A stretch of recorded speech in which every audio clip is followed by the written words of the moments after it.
I don't have a good metaphor for where we're actually going to start. So we'll actually just go ahead and begin the podcast by talking a little bit more about the New York Times series, Dustin.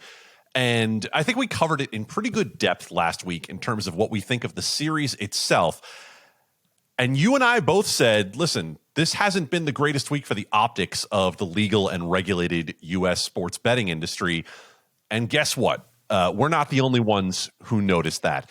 In fact, our Mike Mazzeo was at a conference and talking to a couple of executives about what's coming in the industry and noticed something else that is coming in the New York legislature, where one legislator put forward a bill talking about, and I'm going to put this in air quotes, predatory, end quote, bonuses. And part of the justification for the bill is the New York Times series about legal sports betting in the United States. So, Dustin, I'll throw it to you on this note.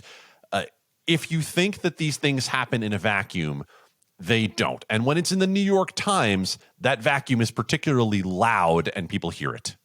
Let's start here, too. I feel like we've been shouting this for a long time, that something like this was coming, right? And it may not seem that bad when it starts, but this is, and maybe this, we can dismiss maybe this particular effort, but this New York Times piece has created a little bit of a narrative around sports betting that regulated sports betting isn't good.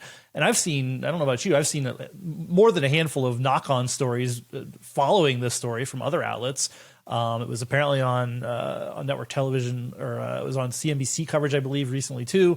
There's a lot going on that's come out of this, and people like taking this and running with it, and like taking a harder look at the regulated market, which isn't necessarily a bad thing. But the knock on here is that yes, an actual state legislator, Senator Pete Harckham, introduced a bill that is targeting the sports betting industry. And as we already know, New York's not the easiest place to operate for operators with the high tax rate and everything going on there.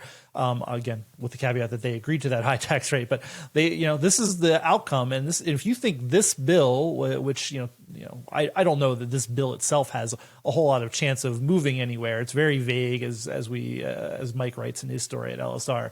But if you think this is the last of this, I've got news for you. This is not. We have been saying that all it takes is a little bit of this, and this New York Times piece, some of the knock-on media. Legislators are going to start poking around on this stuff, and if you just dismiss this, do it at your own peril, I think, is the message. I believe there's going to be more pushback on all of this, and where it goes, I don't know, and maybe it is just a small groundswell instead of a large one, but like again, we've been crying wolf for a long time, but now 4 years in, or almost 5, we have evidence that everything that's going on, all the advertising, all the bonusing, all of everything is coming to this critical mass of now there's some action being taken around this. Now, does it stop here or does it keep getting bigger? That's the question that you and I and the writers at LSR will be examining, I'm sure, into the new year. And you get to the point there, Dustin, that we've been talking about an industry that needs to, one, take lessons from other markets, notably in the UK and some in Germany, I think, as well, and two, self-regulate before someone else does it for you. And that's the idea behind this bill in New York. I'll read the text from the bill amendment. It, quote, directs the New York State Gaming Commission to promulgate rules and regulations regarding predatory sportsbook bonuses in mobile sports betting. Now, what does that mean? A whole lot of nothing in its current form. Mike Mazzeo, who wrote the story, did try to contact the senator, did not get a response, so we're not leaving that out there intentionally vague. But the bill goes on and says the mobile sports betting industry is utilizing targeted advertising that is personally tailored to lure in new customers from right within their homes. This means that following legal sports betting in New York State, multitudes of people who were not formerly presented with these predatory practices will fall susceptible to gambling addiction that could have been otherwise avoided. Now, you can parse out the logic of that if you want, and I think there are parts of that don't make a lot of sense on their face, and there are parts of it that are probably going to spark discussion. But the point that we're making ultimately is this. When you have a piece like the New York Times series out there that in some ways is sparking good discussion, right? We talk about promo deductions and whether promo deductions should be allowed for sportsbook operators. That is a discussion that we've been having at LSR for the last couple of years.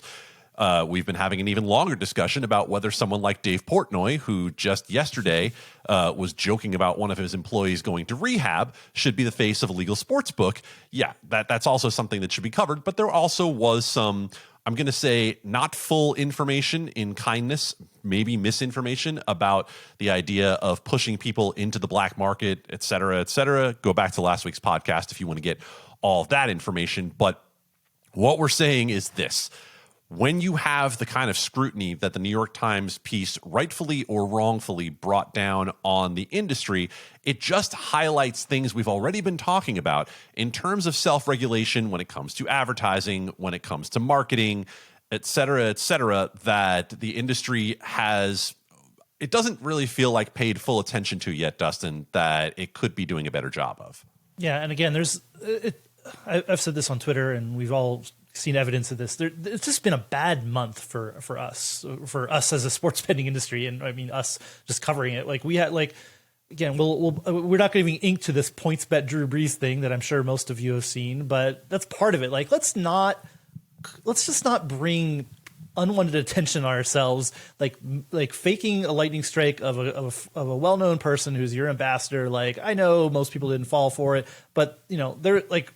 In real time on Twitter, as we all know, like this stuff gets circulated and not everybody saw the video. They just heard, oh, Drew Brees was struck by lightning. Like, okay, like weird. And it's then done to promote lightning bets at PointsBet. Come on. Like, we just don't need this attention on the industry, relatively negative attention. I think my feed was filled with people who are just dunking on PointsBet for this ham-handed kind of PR effort. Yes, I'm sure lots more people were talking about PointsBet, so we're really testing whether there's anything such thing as bad PR, because a lot more people know who PointsBet is than they did last week. That's for sure. So I don't know. I just don't want to see. I think everybody needs. We've been calling for like some kind of standards, right? Like self-regulation is where it has, because if they don't, then somebody's going to regulate for you in like this New York bill in a way that you don't like. That is, you know, we have there, you know, the AGA has tried to bring everybody together to have standards on this, but I think so far we just don't have enough of this of like, let's pump the brakes and not do this, because you end up with, yeah, I mean, predatory bonuses is the language that they use because of coming out in New York Times. You know, the bonuses are what attract players. It's like if you're trying to actually curb or eat into the black market, you need to be able to give these kind of offers. So there's a lot of discussion, I think, and a lot of soul searching, because, yeah, I think this can the knock-on effect of this is going to go into next year, and I'm not sure everyone's going to like the outcome. And you know, as people try to get, as you know, Texas is going to address this. People are going to be using these as headlines. It was a talk about whether they should legalize it in Texas or any other state that has not yet. So yeah, again, ignore all this at your peril and dismiss it at your peril, because I just can't believe this is going to be the end of this. This is a harbinger, I think, of things to come. I did some soul searching when putting together the rundown for this podcast about whether to give PointsBet any more oxygen on this asinine stunt, but we've already crossed that Rubicon, so we might as well go into it here for a second. This is the single dumbest thing I have seen in the era of legal sports betting in the United States. Taking a Hall of Fame quarterback and making people think he was struck by lightning on a trip to Central America because you want attention is so far beyond the pale of what should qualify as a reasonable PR stunt to try to make your sportsbook more successful that it's hard to quantify. I put it on Twitter as saying it was tasteless, it was sophomoric, it was insensitive to victims of lightning strikes. I don't need to say that as someone trying to cross over into some holier than thou territory. The actual organization for the victims of lightning strikes came out and said, this is not something to joke about. And I had someone push back on me on Twitter, someone who once did PR for sportsbooks, and say, yeah, but when was the last time you were talking about PointsBet Sportsbook? Okay. For a lot of people, this will be their first exposure to PointsBet. And one person on Twitter said it for me and said, wow, so you want me to trust you with my money, and you're lying to me about Drew Brees as the first exposure that I have to you. Cool. Sounds good. So If you're someone who says, well, any PR is good PR, no, this is not good brand exposure. This is not good PR. This is an idea that should have been spiked at I can't tell you how many points along the process, and it is not to be celebrated in any way. This was horrible, awful, asinine. I don't know how many other adjectives I can throw at it to tell you. Bad idea that should not be replicated. And Dustin already gave you his take. I don't want to give any more oxygen to this than we just did.